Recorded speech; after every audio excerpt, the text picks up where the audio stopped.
Yo Nepisto, bienvenue sur Food Kitchen, le média qui vous cuisine la Ligue 1 et aussi la Coupe de France aujourd'hui parce qu'on va parler d'un club qui était enterré, et c'est bien dans cette période de Semaine Sainte, qui était enterré et qui était ressuscité. On va parler de l'Olympique Lyonnais aujourd'hui, qui est présent en Ligue 1, qui est présent en Coupe de France et quoi de mieux que de parler avec le plus normand des Lyonnais, le plus lyonnais des Normands, avec JB. JB, content, heureux, soulagé de la forme de Lyon, c'est comment? Ouais, ça fait plaisir. Regarde, pour l'occasion, j'ai mis ma petite veste. J'avais même pas vu. Et ouais, mon gars, petit bombers de l'OL des années. Ça date, il date celui-ci. Mais voilà, on représente, on représente. Écoute, ça va. Moi, ça va. Ça commence à être bien des deux côtés, tu vois. Aussi bien côté Canet que côté OL. Donc, on va dire que le rouge et le bleu sont des couleurs qui fait bon de porter en ce moment. Effectivement, effectivement. J'allais dire Stéphanie Frappard qui est habillée que de bleu. Je sais pas si, je sais pas si, on va pas en parler, mais bon, voilà, je sais pas si elle est très très très fan de l'OL, mais en tout cas, elle a le bleu, elle a déjà le bleu, il reste le rouge. Dans les deux sens, c'était dans les deux sens là. J'ai revisionné un petit peu j'étais au stade hier. Du coup, t'as moins de recul ou quoi. Donc, on va dire que il y a des. C'est Stéphanie Frappard. On va pas épiloguer sur Voilà. l'arbitrage malheureusement, mais c'est en général son arbitrage et laisse à désirer que ce Bah, soit. écoute, là, elle a eu un 1 sur 10 sur l'équipe. Ça Ouais, n'a jamais été fait apparemment. un peu Donc, débat, ouais. bon, ça te met l'ambiance. Mais comme je le disais, donc du coup, depuis le 4 février et depuis une victoire 1-0 face à l'Olympique de Marseille, l'OL en est à 9 victoires sur 11 matchs, toutes compétitions confondues, donc en Coupe de France et en Ligue 1. Alors directement, on va dans le vif du sujet. C'est grâce à qui ou c'est grâce à quoi? J'y vais. Déjà, pour moi, hein, c'est mon simple avis, mais déjà, c'est la victoire d'un homme. Je pense qu'on est unanime dessus, que ce soit supporters, dirigeants, connaisseurs de foot, suiveurs, journalistes, etc. C'est que Pierre Sage a remis de l'ordre dans la maison. Et quoi de mieux qu'un homme plein d'humilité, de respect envers, euh, envers les joueurs, ses supporters, envers l'institution, on va dire, Ça pour change de remettre. Fabio Grosso, non? Ça change un peu. Ouais, oui et non, enfin, on va dire que c'est des entraîneurs qui sont complètement différents. Ça n'a rien à voir. On a une personne qui parle français, qui connaît un peu plus le club déjà.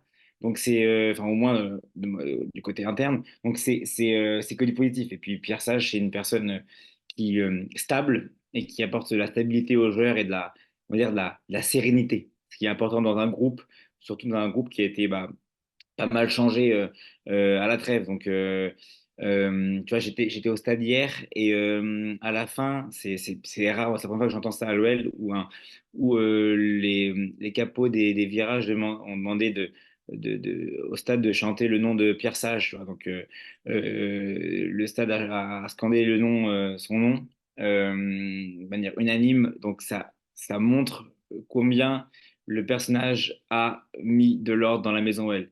Je sais pas si tu as vu un petit peu en plus les derniers chiffres qui se disaient, enfin les derniers chiffres, les dernières rumeurs qui se disaient sur les différents sites spécialisés foot, comme quoi c'est un vrai problème en France, comme quoi il ne pourrait pas forcément avoir les diplômes et passer le diplôme d'entraîneur et être entraîneur du coup la saison prochaine, être entraîneur officiel la saison prochaine. Donc c'est un vrai problème d'avoir ce corporatisme français qui laisse la part aux belles, aux anciens joueurs plus Et qu'aux personnes qui s'y déjà, connaissent. ce problème-là, sans te couper, mais déjà, ce problème avait déjà été un gros challenge pour le Stade brestois, je veux dire, avec Mm. le double coaching qu'ils avaient vécu, etc. C'était Ouais. vraiment un schmilblick, comme tu dis, c'est franco-français. Mais j'espère vraiment que, du coup, ça donne quoi? Il y a une petite chance qu'il soit quand même Je- coach officiel J'en ou... ai aucune idée. Pour le coup, j'en ai aucune idée, mais c'est juste en voyant ça, tu te dis que c'est quand même Parce marcher sur la tête on est de à se dire. deux doigts de voir John Textor aller prendre Kojo Kassapa, hein, dans Non, sa mais galaxie. c'est marcher sur la tête de se dire que potentiellement, tu as une personne qui a fait ses preuves sur 6 mois et qui est bien meilleur que n'importe quel autre entraîneur en Ligue 1, mais parce qu'il a il n'a pas ses diplômes d'entraîneur, enfin, qu'il n'a pas eu un passé de joueur, mais uniquement un passé dans le monde amateur, potentiellement, on ne lui laisse pas la part. Enfin bref, on pourrait en débattre des heures sur le. D'ailleurs, ce serait intéressant, ce serait un sujet intéressant de débattre sur comment la DTN fonctionne en France. C'est comme on dit, j'aime bien dire, c'est le corporatisme français, les petits comptes d'apothicaires entre anciens, entre Guy Lacombe, entre les Fournier et compagnie. Bref, on pourrait en parler pas mal de temps. Oh, bien sûr, bien sûr, bien sûr. Fournier qui n'a pas été d'ailleurs épargné cette saison, je pense. Lui-même a provoqué des fois, donc il tend le bâton pour se faire battre. Écoute-moi, je vais aller dans le même élan que toi, en fait. Pour moi, c'est l'OL va bien, grâce à qui, grâce à quoi? En réalité, moi, j'ai directement pensé à Pierre Sage. Dès que j'ai formulé la question dans ma tête, j'ai pensé à lui. J'ai l'impression qu'il y a quatre mots qui le définissent depuis sa prise de fonction. C'est l'innovation, la pédagogie, la fermeté et la confiance qu'il Mm. inspire aux joueurs. Dans le sens où innovation, on a vu, ça n'a pas traîné, mais à un moment donné, il s'est dit, bah, tu sais quoi, pourquoi pas mettre Tolisso en défense centrale. C'est un truc pour lequel on pouvait être sceptique, mais à un moment donné, on a vu que ça avait de l'idée et ça avait de l'audace. Et je pense que c'était vraiment pour montrer qu'il était le coach qui allait dire, les gars, moi, je suis là pour vous faire gagner et s'il faut faire de l'innovation, créer des choses innovantes, qui peut-être vont vous mettre mal à l'aise, mais qui vont permettre au club de s'en sortir, bah tant pis, je Mm. vais le faire. Et après, bah, ça a été fait avec Clinton Mata, qui a aussi dans le système 3-4-3, bah, des fois joué en défense centrale dans les Ouais. trois défensifs. Il joue pas Alors que toujours, pour ceux Mata. qui... Mm. Ouais, ouais, ouais. Et là maintenant, il joue à droite, mais je veux dire, pour ceux qui l'ont suivi comme moi en Mm. Belgique, Ouais, Clinton Mata, au club de Bruges, il jouait à droite, et il jouait très ouais, bien d'ailleurs ouais. à droite. Et je pense pas qu'on s'attendait à le voir un jour jouer au centre. Mhm. Et je trouve que pas plus tard qu'encore le match contre Reims, il jouait encore dans ce 3-là. Parce qu'à droite, je crois Non. que c'était... Ouais, Ouais, ouais, si, si, c'est si, un peu si. hybride. En fait, c'est un peu hybride. C'est-à-dire que Tolisso, en première période, il joue. En gros, sur la feuille, t'as un 4-3-3 classique, mais en fait, tu aperçois que Tolisso, il joue en pointe très, très, voire très, très basse, voire troisième défenseur central. Et du coup, ça te décale Mata sur le côté droit, en latéral Côté droit. droit, oui, oui, effectivement, effectivement. Mais c'est ce côté innovant où les positions ne sont pas figées, Hmm, parce que Tolisso, en l'entrejeu, on l'a vu sous Grosso, on l'a vu sous Blanc, c'était compliqué. Et là, bah, il y a des petites nuances qui apportent un peu plus de vie. L'association qu'a créée Matic, franchement, je hmm. trouve que c'est super bien. Donc, à ce niveau innovation, bah, bravo en fait à Pierre Sage. Ouais, Niveau pédagogie, première interview après la victoire de Pierre Sage. On donne les micros, un journaliste donne les micros à Lacazette. C'est quoi la différence entre Grosso et Pierre Sage? ouais, Lacazette qui dit que bah avec le coach Sage, je peux parler. Enfin, j'ai un coach bien avec qui sûr. je peux parler. Après, là où la force de Persage, c'est que alors, il y a des cadres évidemment du vestiaire, mais il n'y a pas de passe droit. C'est-à-dire que tout le monde a appuyé sur la Oui, déléguée, les meilleurs jouent, et c'est ce qu'on voit actuellement, les meilleurs jouent, que ce soit au milieu de terrain où il n'a pas forcément peur de mettre un Tolisso sur le banc sur certains matchs. Il y a une vraie rotation dans l'effectif. Il y a une belle. On voit qu'il y a un groupe qui est né, on va dire, dans l'adversité de 1 et qui a été consolidé par cette bienveillance de l'entraîneur. Et ça se ressent sur le terrain, ça se ressent dans le discours des joueurs, comme tu disais avec la casette, ça se ressent dans la perception aussi et l'écoute sur le terrain. Moi, quand je vais au stade, je vois les joueurs qui écoutent Pierre Sage, qui sont vraiment, tu vois, sensibles soit ses recadrages ou ses conseils. Donc ça, c'est important de le et ça, souligner. est-ce que toi qui es privilégié, qui allait dans les stades, est-ce que tu voyais justement cette attention des joueurs vers le coach avec Laurent Blanc et Grosso, par exemple? Bah, c'était différent parce que, on va dire, je pense qu'il parlait peut-être moins ou était moins présent, moins. En fait, je trouve que comme tu l'as dit tout à l'heure dans tes points, c'est que Pierre Sage, il est très pédagogue. Il a une pédagogie qui est au-dessus de la moyenne, et je pense qu'il est au-dessus de la moyenne d'un grand nombre de coachs en Ligue 1. Et du coup, il est toujours non pas dans le recadrage, mais dans le conseil pour comment bonifier le jeu de l'équipe à l'instant T. Tu vois, il n'y a aucune véhémence. Voilà, bien sûr, il y a des moments où, bah, obligé de sortir du banc pour, voilà. Mais tu as quand même une bienveillance qui se retranscrit dans la reconnaissance que les gens lui portent. Hier, tu vois, on voyait, tu as vu les images quand O'Brien, il le porte, et les joueurs, Ouais. tu vois, il le montre, il le soulève, etc. Ça montre combien les joueurs sont sensibles à ça et combien ça a été important pour un groupe qui était six pieds sous terre d'avoir une personne qui, avant de remettre, en gros, il l'avait dit, hein, avant de bien jouer, on va remettre les bases, remettre la confiance au centre du vestiaire. Et C'est le, fou, hein, dans la- parce que c'est un point commun avec Gasset qui avait dit qu'il allait ramener. Enfin, tu vois, dans son jeu, c'est aussi très fondamentaliste. Il n'y a pas forcément de trucs clinquants. Tu sais, on a voulu essayer apporter, enfin, on a voulu apporter des coachs qui apparemment auraient pu apporter de la nouveauté, etc. Ben voilà, avec Fabio Grosso, peut-être qu'on Mm. attendait quelque chose. Avec Laurent Blanc, peut-être qu'on attendait un PSG bis, peut-être. Et même à Marseille, pareil. Et tu vois qu'en fait, bah, les fondamentaux, ben, ça marche, quoi, avec un peu de Bien sûr, pédagogie. bien Tout sûr, à fait. je suis d'accord. Et un point qui m'a aussi marqué, je sais pas si ça t'a marqué, moi c'est quand même le cas, Ryan Cherki. Mine de rien, il n'y a pas eu, je sais que t'es sensible à ce côté effectif où il n'y a pas une tête qui dépasse, où c'est Mhm. différent du coup d'un club dans la capitale. Et en fait, avec Ryan Cherki, ok, il était sur le banc, mais t'as pas eu un bruit du style, ouais, le Mm. coach, franchement, il gère mal, ou ça va mal se passer, le vestiaire est divisé en deux. Non. En fait, voilà un Non. coach qui a réussi à titiller Ouais, son joueur, parce que quand tu vois sa performance de Cherki face au TFC, où ils sont en déficit dans le score, et puis il fait rentrer Cherki, c'était à 2-1, je crois, et puis ouais. un but, une passe décisive.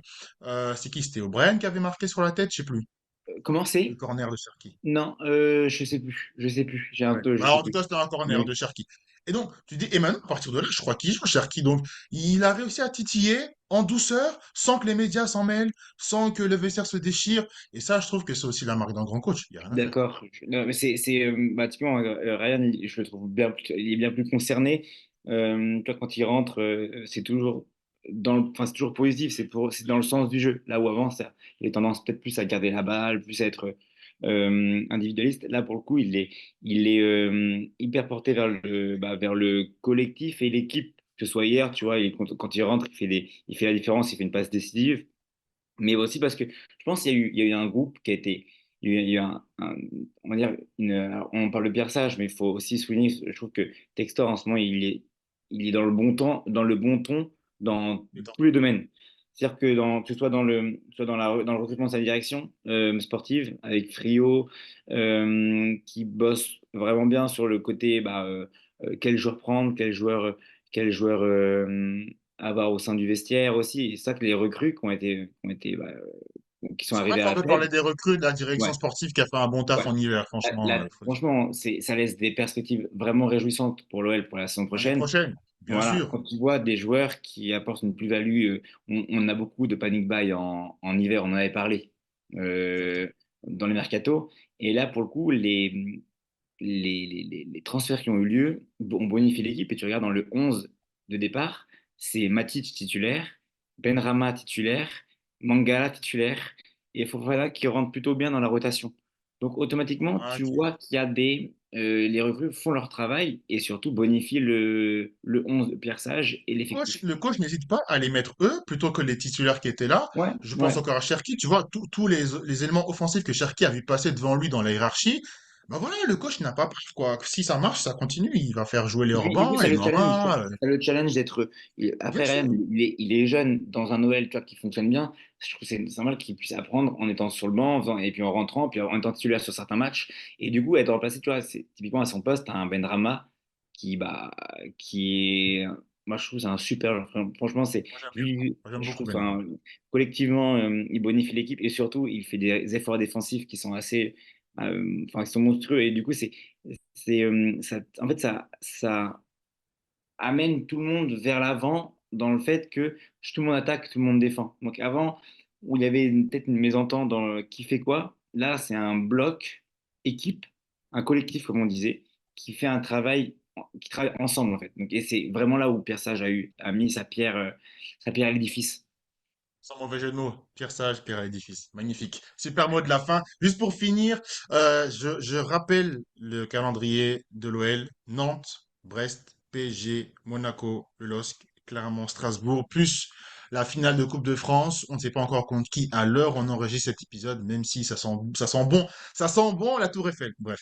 Ouais. Euh, juste, allez, si on essaie de faire un pronostic vite fait, qu'est-ce qu'on peut pronostiquer pour l'OL sur base de sa dynamique collectivement, voilà. Qu'est-ce qu'on Écoute, peut je pense, espérer? pour moi, je pense sincèrement que le fait, mais encore pire ça, dans la communication était très bon hier, c'est que en disant que bah, potentiellement, du coup, la septième place devient européenne. C'est vrai. Et du coup, bah, ça permet de concerner tout le groupe. Encore une Ouais. fois, communication excellente. Mais du coup, ça permet même si dommage quand ils ont loupé le coche, samedi. S'ils avaient battu Reims, ils seraient vraiment revenus dans le match, plus que jamais dans le match. Là, il y a encore 4 points entre eux et Reims. Maintenant, il y a Reims qui est Monaco-Marseille ce neuvième, week-end. hein. Ouais, il y a Monaco-Marseille ce week-end. L'OL se déplace à Nantes.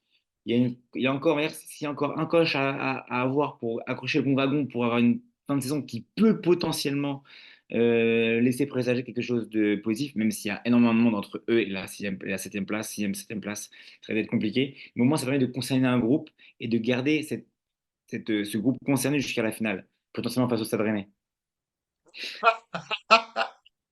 Oh, purée. Bah, tu sais quoi? Ok, y a pas de souci. Moi, je vais dans cette hypothèse-là où Rennes battrait le PSG. Et là, je te dis, je vous dis, les gars, le match est en train de se jouer, donc je sais pas du tout ce qu'il en est actuellement.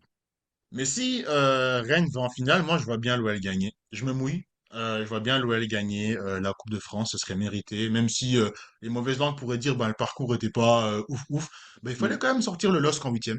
Ok, il y a eu Strasbourg et Valenciennes après, mais il fallait quand même sortir le LOSC. Maintenant, niveau championnat, je t'avoue que je suis pas hyper optimiste. Euh, je te disais en intro, ils ont gagné 9 matchs sur 11. Il y a quand même eu des moments où, tu sais, la victoire contre Metz, contre Montpellier, et même contre, ouais, Strasbourg, c'est en Coupe de France, mais où c'était pas, il y avait des séquences pas toujours dominantes, pas toujours rassurantes. Voilà, faut dire Mhm. ce qui est. Surtout ce Ouais. Metz-là. Ouais, contre Reims, faire 1-1 contre ce Reims-là qui est en perte de vitesse, c'est pas le Reims de début de saison. Des fois, je m'inquiète un peu pour l'OL en Ligue 1 pour chercher les places européennes, hein. Mais maintenant, là, je veux dire, c'est une saison réussie par rapport à ce qui était encore là à la 14e journée. Mais voilà, je suis un peu, Mais si Rennes va en finale, je vois Lyon gagner. Et par contre, pour la Ligue 1, moi, je t'avoue, je les vois peut-être ok. 9e sans plus. Ok, bon, on verra, mais je pense c'est juste le coche doit pas être loupé ce week-end contre Nantes et en espérant que, maintenant, c'est espérer que devant ça ne gagne pas forcément. Et le truc, c'est que devant ça ne gagne pas forcément. Nice ne gagne plus. Il y a Monaco qui gagne, quoi. Monaco, Lille, Lens ne gagne pas. Enfin, c'est très bizarre cette Ligue 1. Et plusieurs fois, l'OL a loupé le coche sur des matchs dits un peu plus lambda. J'espère sincèrement que contre Nantes, ce serait bien aussi pour l'intérêt du championnat, pour pouvoir avoir une course un peu plus étoffée pour ces places, ces accessites européens.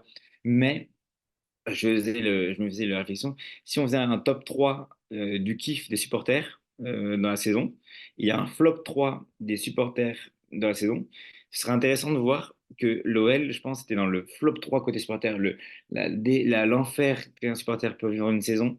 Si on les avait mis en décembre, ils auraient été dans le flop 3. Là, je pense qu'à la fin de saison, si il y a finale de Coupe de France et victoire, l'OL peut, avec non, je pense qu'on peut retrouver l'OL dans le top 3 côté émotion des supporters, alors que c'était l'inverse il y a quelques mois. Ah, clairement, clairement, clairement. Et puis, moi, je pense que vraiment, déjà, je pense que Brest a une bonne grosse place dans le top 3 je pense, de cœur des supporters, avec tout ce qui s'est passé. On aime toujours le petit club Oui, qui Brest fait c'est une top belle 1 pour l'instant, ascension. moi. Ah, clairement, clairement. Mais maintenant, ouais, l'histoire de l'OL, en fait, moi, ce qui m'attache plus dans l'OL, et je finirai avec ça, alors oui, c'est aussi la résilience de Lacazette, qui, je pense, a été trop sous-estimé dans toute sa carrière, et c'est vraiment dommage. Et là, il est en Hmm. train de montrer que c'est encore un joueur majeur. Didier Deschamps, si tu nous entends, et que, Ouais. voilà, t'en as marre de Marcus Thuram, voilà. Mon Mais Colomboigny. moi, je suis vraiment attaché à, je suis vraiment attaché à Pierre Sage. Je trouve vraiment que c'est vraiment le coach. J'aime bien ce genre de coach. Franchement, il y a Ouais, rien à faire. ouais, moi aussi. Ce genre d'humilité Hmm. qui, tu sais, je me souviendrai toujours de sa première conférence de presse où il a dit que son premier objectif à l'OL, c'était d'assurer le maintien. C'est une phrase Mm. ubuesque, qui veut dire pour un club comme l'OL. Mais voilà, il y a un moment donné où il a sorti les termes, il a dit on est là pour d'abord maintenir le C'est club. vrai. Tant qu'il n'y a pas ça, il n'y a rien Et d'autre. maintenant, tu Il était l'entends dans le très discours des lucide. joueurs aussi. Tu vois, Ouais, les joueurs, tout à maintenant, fait. les joueurs parlent de maintien avant de parler de Coupe d'Europe. Tolisso, il a parlé l'autre jour de il nous reste quelques points pour sécuriser notre place en Ligue 1. Et ensuite, tu vois, avant, il y a pas, on aurait pu penser, ah bah, maintenant, il faut qu'on aille chercher l'Europe. Non, on sécurise. On a vu comment on a galéré. On a vu comment le club a failli descendre en Ligue 2. On a eu tous peur, en fait. Et du coup, ça permet de se dire stabilité, respect, humilité. Et puis, ça, je t'apporte Tu peux ces avouer maintenant valeurs. que tu as eu peur, hein, quand même. Tu peux avouer que tu as eu peur quand même en début de saison, hein. Ah ouais, c'est normal. Non, mais c'est normal. Quand tu vois les grands clubs, tu vois un grand club comme Schalke 04 en Allemagne qui est descendu pour moins que ça, tu te dis, purée, ça peut aussi nous arriver, quoi. Donc ouais, c'est sûr. Maintenant, voilà, ça fait du bien, on respire. Maintenant, il ne faut pas se voir aussi beau, trop beau. Faut on a tous un objectif commun maintenant, c'est d'aller chercher cette Coupe de France. Donc, on espère hein, maintenant. C'est le Et supporter les qui amis, parle. C'est le supporter qui parle. et avant juste le dessert, là, je vous le dis, si la finale, c'est l'OL contre le PSG, mais on va se faire un épisode, les Ah amis. ouais, Oh vraiment, mon Dieu! vraiment, vraiment, mec. Oh mon Dieu! Eh bon, Avec, allez, ça, ce avec sera grand pour plus plaisir. tard. Et pour plus tard. Est-ce que tu nous as prévu un petit dessert, là? Alors, bien sûr, c'est un joueur qui a joué. Je mets pas de chrono, je mets un chrono. Écoute, comme tu veux, mais Allez, je allez, mets un je chrono. mets quand même un chrono parce qu'il faut au moins il faut au moins que je descende dans les 1 minute 30, sinon c'est pas normal. Allez, c'est parti. Top. C'est un joueur qui a joué dans le club dont on a parlé aujourd'hui, l'Olympique Lyonnais. C'est un joueur, ce joueur-là, actuellement 44 ans. D'accord?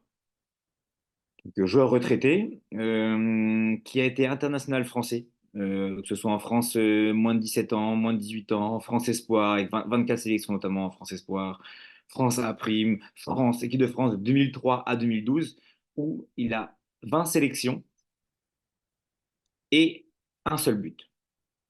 Tu comprendras donc que c'est pas forcément un joueur à dominance offensive. C'est un joueur qui a été formé dans un petit club amateur, le SCO Villers, et ensuite il a été formé dans un club professionnel qui est le SCO Angers, où il évolue pendant 4 ans, puis est récupéré par le Stade Rennais, où il évolue pendant 2 ans en parcours junior. Ensuite, il signe son premier contrat professionnel au Stade Rennais, où il effectue 5, enfin, il joue de 88 à 2003.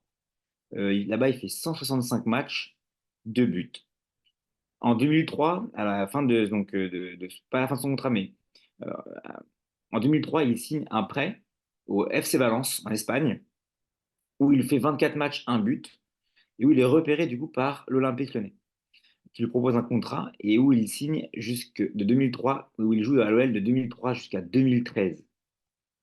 Il fait 10 saisons là-bas, où il remporte de nombreux titres, euh, et où il joue 413 matchs pour 6 buts marqués.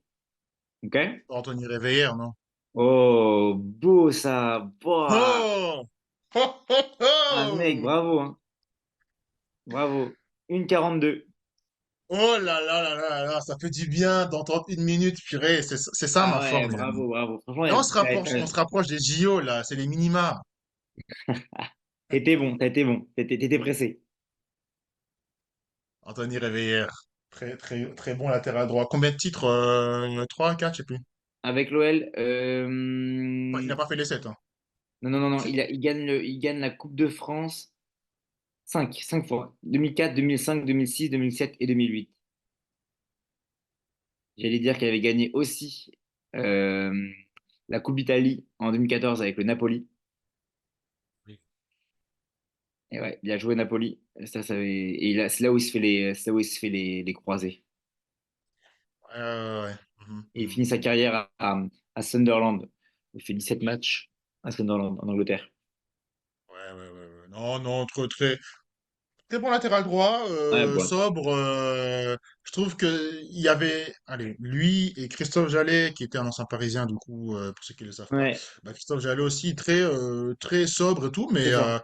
deux joueurs à vocation très collective, au Ouais, je final. suis d'accord avec toi. Très collectif et pas forcément les meilleurs. Enfin, ceux que tu vois titulaire sur une saison et à chaque fois, tu vois que c'était le premier, quasiment le premier mis sur la feuille de match. C'est ça. C'était la doublette, c'était Réveillère et Abidal, du coup. Abidal. Ouais, c'est ça. Et sur les ailes, c'était Abidal Malouda, Abidal Réveillère, Malouda, Gourou. C'est pas Réveillère, Gourou? avec plusieurs gars sur le côté. Euh, il y a Tu veux que- Govou. Govou. Oui, Gourou, c'est ça que j'ai dit, ouais. Ah J'avais dit oui, Gourou. oui, oui. Mais je pense qu'il y en avait un avant. Mais bon, dans tous les cas, c'était Ouais, l'ogre lyonnais. Si ouais, vous savez l'ogre pas, lyonnais. bah, allez faire des recherches wikipédesques et youtubesques et vous allez tomber des nues. Peut-être pas de réveiller, parce que c'est pas non plus Joga Ah, Bonito, mais l'OL en général. En tout cas, oui, les amis, n'hésitez pas à nous dire ce que vous en pensez. J'ai oublié même de commencer en vous remerciant pour votre soutien, pour votre suivi, vraiment. tant pour Madeleine de Foot que pour notre page Instagram, que Il est pour tout chaud, ce qu'on hein. fait Il est sur vraiment YouTube. chaud, il est vraiment chaud. Faut le donner du soutien, hein. Franchement, ces Madeleine de Proust, elles sont hyper intéressantes. La dernière de Giroud, franchement, bravo, mon gars. Et Yes, sir. Yes, sir. C'est à la chaîne, donner de la force à la chaîne. Et il y en aura encore d'autres, je pense, quelques Lyonnais qu'on devra mettre en avant. Mais là, ouais, effectivement, la dernière, c'est Giroud. Donc n'hésitez pas à aller la suivre. Mais en tout cas, merci et n'hésitez pas à nous faire des yes. retours. On aime énormément vos retours. Donc voilà. Juste pour vous dire, là, on a fait des formats, on a essayé de faire un format plus court pour pouvoir voir si on arrive à vous donner plus d'informations dans un temps un peu plus condensé, mais pour éviter de vous perdre aussi. Donc, est-ce que vous préférez des épisodes plus longs quand vous êtes en voiture sur des longs trajets? Dites-nous tout. Mais en tout cas, on est preneur d'avoir vos feedbacks. Qui dit voiture dit bientôt Spotify d'ailleurs, parce qu'il faut qu'on Yes, soit. yes. Bientôt. Bientôt. Allez les amis, en tout cas, passez une bonne journée, bonne semaine Ciao. et belle Coupe de France. On se voit à la Coupe de France bientôt les Parisiens. Allez, et les Lyonnais. Allez, ciao. Ciao. Bye. Bye.